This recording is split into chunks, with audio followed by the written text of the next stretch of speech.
बलवान को संकट नहीं पीड़ा देते, ये बल संपन्न होना है। और बल के 3 कंपोनेंट्स है। अप्रत्यक्ष ताकत, उससे भी महत्वपूर्ण 2 है, संगठन और शील। शक्ति है लेकिन उन्मत्तता है तो शक्ति का क्षय हो जाता है, शक्ति परास्त भी होती है। शीलवानों की शक्ति कभी पराजित नहीं होती। हनुमान जी कोई पराजित नहीं कर सकता, क्यों? केवल शक्ति संपन्न नहीं है, वो शील संपन्न है।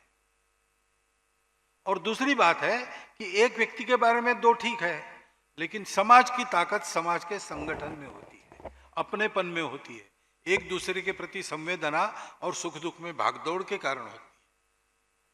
तो ये हमने बढ़ाना चाहिए, इसी को हम संगठन, ये संगठन हमने बढ़ाना चाहिए। उसके लिए अपनी आदतें ठीक करके समाज को जोड़ना चाहिए, अपनी दोस्ती में लेना चाहिए, धीरे धीरे सबको ऐसा बनाना चाहिए। क्योंकि हिंदू समाज के पास फिजिकल प्रोग्रेस है, हिंदू समाज के पास कैरेक्टर है। हिंदू समाज के पास एक कमी है, जैसा जुड़ा हुआ होना चाहिए वैसा वो नहीं है। इसी के कारण हिंदू समाज पर आक्रमण होते हैं। अगर बल दिखता है, संगठन दिखता है, शील दिखता है, तो कोई आक्रमण नहीं करता।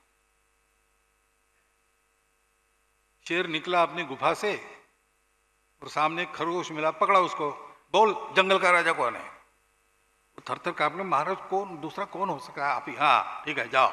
फिर एक सियार को पकड़ा, बोला यार महाराज इसमें क्या दो राय क्या है, आपकी जय हो, आप ही सम्राट है, छोड़ो इसको। हिरन को, बीच में एक हाथी आया, हाथी को बोल जंगल का राजा कौन है? हाथी ने उसको सूंड में लपटा फेंक दिया। तो शेर धूल झाड़ते हुए उठा, कहता है कि तुमको मालूम नहीं था तो इतना गुस्सा होने की क्या आवश्यकता थी? यह आप अपना बल ऐसा रखो तो दुनिया के दुष्ट आपसे दूर रहेंगे। ना भय देत काहू को, ना भय जानत आप, ऐसे हिंदू को देखकर दुष्ट डरावे आप, ये होना चाहिए।